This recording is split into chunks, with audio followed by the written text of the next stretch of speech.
Alright, welcome back to my channel. I'm Noob Boozer. Today, I'm showing you how to make some ribs. So crack open yourself a Bush Latte, and let's do this.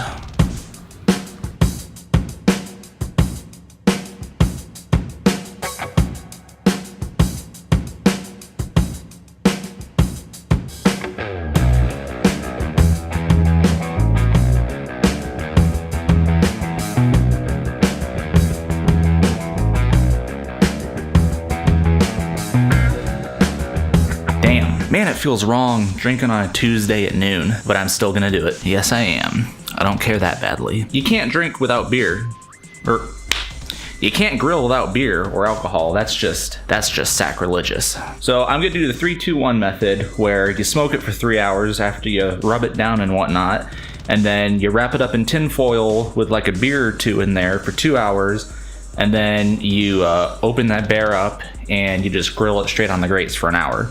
It's worked well for me in the past, so I'm doing that again today. And you'll notice that I do not treat this as an exact science. Yeah, if you're a perfectionist, this video is gonna make you mad. I'm not going to win any competitions here. I don't care if it looks pretty. I want ribs, I'm gonna make it happen. So here's what we're gonna do. We're gonna take this, we're gonna unwrap it because plastic don't taste good, and then we're gonna cut off that stupid membrane crap that's on the bottom.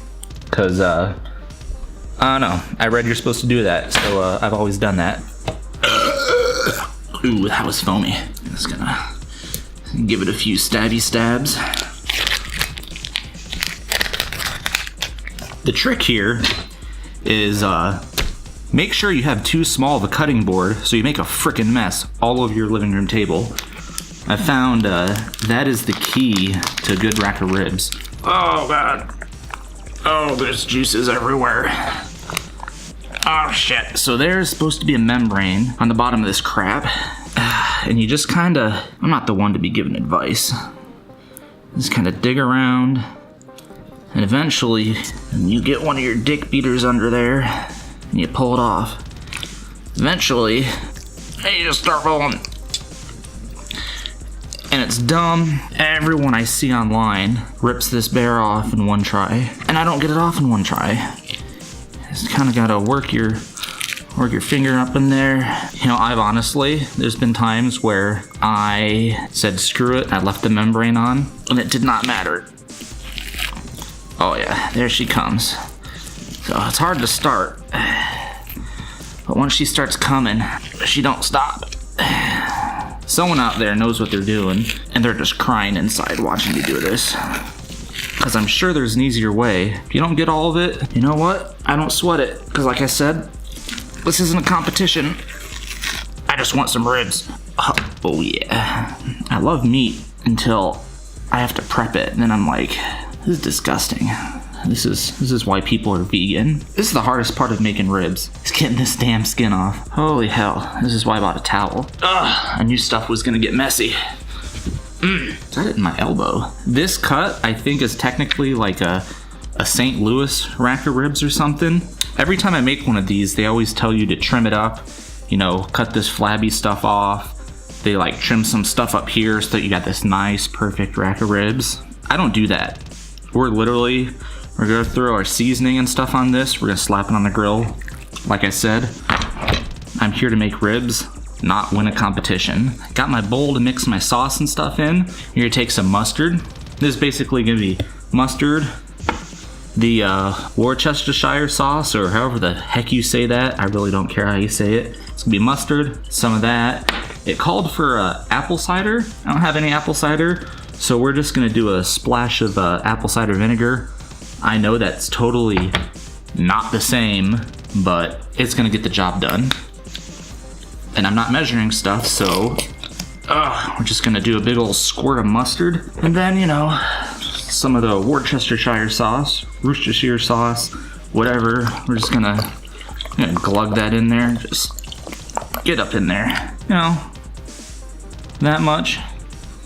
And then this apple cider vinegar, I use it when cooking meat a lot. It tastes disgusting if you drink it plain, so we're not gonna use a lot. Just gonna, maybe about that much. I'm just gonna mix it all up. Oh yeah. Just gonna stir. Oh, it smells disgusting because of that apple cider vinegar, but I promise you, it won't taste bad. Actually, I can't make that promise because, like I said, every time I cook, I wing it, and I'm kind of afraid to taste it. That apple cider vinegar stuff tastes like butt, but I know that it's gonna like cook off and it won't taste bad. Okay. Nope. Not terrible. We're not gonna put the sauce on yet. We're gonna put on the grill. Then we're gonna get rubbed down on the grill because I don't care if I get the grill dirty. Let's go fire up the grill. And it is raining out. This is the perfect day to grill. I'm gonna grab my extension cord. We're gonna shake the water off because I don't feel like getting electrocuted today. We're gonna plug it in real quickly and don't get zapped. This is my little apartment. I'm gonna check, make sure we got enough pellets. We got our pellets. A lot of places say that you're supposed to warm your grill up and whatnot. Yeah, I don't care. We're just gonna turn it to smoke. If you don't have a Traeger or a smoker that just has a smoke setting, you're going to set it to like 180-ish degrees Fahrenheit, but on the smoke cycle, that's about where it's gonna sit. So let's go get the meat, and we're just gonna slap, oh yeah, just gonna slap that on there. Just gonna slather it, rub it all up. Oh, it's getting smoky. All right, we got it all rubbed down. So what we're gonna do is we're gonna take our grimy little hands, and this is just literally beef and brisket rub. I don't care what it is, it tastes good. And we're just gonna put a little on there. Oh, I missed the corner of the brisket. I missed the corner, so we're just gonna finger paint it on there. That is basically it. Now we just gotta let it smoke for about 3 hours. And we're just gonna take a little walk back inside because all my neighbors are staring at me because I'm talking to myself like a crazy man. And that's basically how you get started. And now we're gonna smoke it and let it simmer for about exactly 3 hours.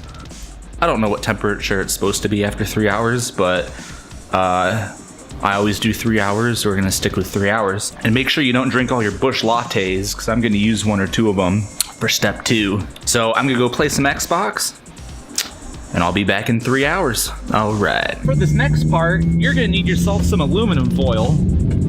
Guess what I don't have? Aluminum foil. So we are off to the store to buy some aluminum foil. Walgreens to the rescue. Got my aluminum foil, so it's time to rock and roll. First things first. So we're gonna take your newly acquired aluminum foil, and you're gonna make yourself a big old boat to put the ribs in. Oh, I hate starting a new roll. Where does it start? There we go. Fucker. Piece of shit. So you wanna make sure it's plenty wide enough for your ribs, and you're gonna layer like, I don't know, 3 pieces on there just because you don't want it to tear and leak all your juices out. We got 3. Then you're just gonna kind of build up your sides. I'm gonna leave it like that until I get my ribs, because I don't know how long they are. So let's go grab the ribs. Oh, perfect. I'm just gonna grab them with my fingers. Oh, I'd manhandle that. Yeah. Oh yeah. Oh, there we go. Oh, before we start, we're gonna come out here. Now we're gonna set it to 225, because this next part, we're gonna bake it a little longer. Well, grill it, whatever. 225. Oh, does this smell good? It barely fits. Sure, wrap these sides up. Make sure your sides are nice and tall, because we don't want any of our Bush Lattes leaking out of this thing. You're gonna take one of your Bush Lattes, you're just gonna dump it in there. While it cooks the next section, it's gonna simmer and stuff. I actually don't know the good point of this, I just know people do it. Oh yes, there goes the Bush Latte. Oh yeah. That's the good stuff. Then you're gonna take your last piece of aluminum foil and you're gonna seal her up.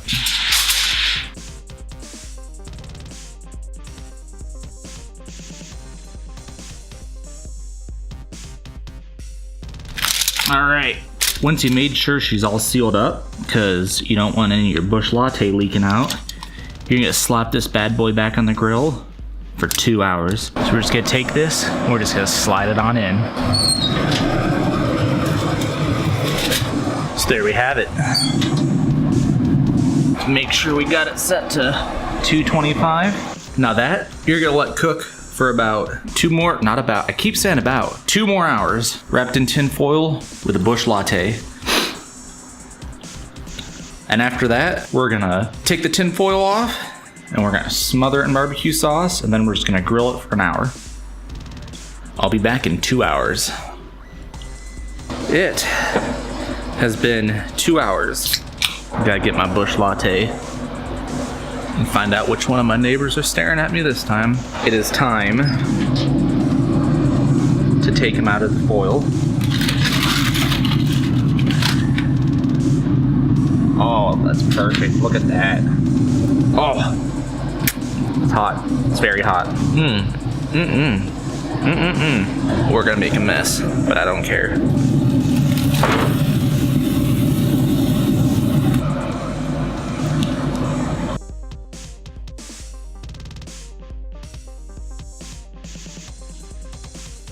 We're just gonna dump it straight on there, rub it around.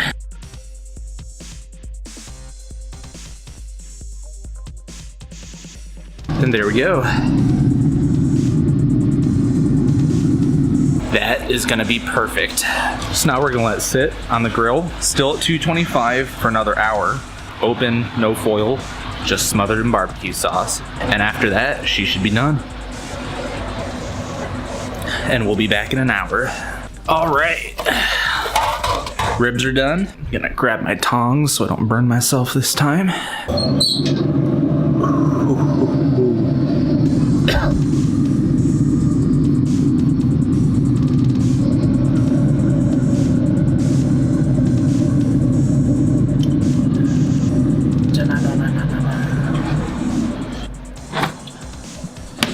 I'm gonna let those ribs cool down for a second. And I'll report back to you if they're any good. They will be. That looks really big. Well, it's not all for one time. This will make at least 2 meals, if not more. All right, the ribs have cooled. Ow. I'm doing nothing important. Perfect. Come here, little boy. Come here, please. Perfect. Come here, little boy. Ow, that's my nipple. Get off. We're not friends anymore. All right, and there you have it. That is how I make my ribs. So if you want to see more videos of me grilling stuff, don't forget to like, subscribe, leave a comment, hit the bell thing. I don't care. Just come back and let me know in the comments. And I can grill more stuff. What are you doing? Sleeping.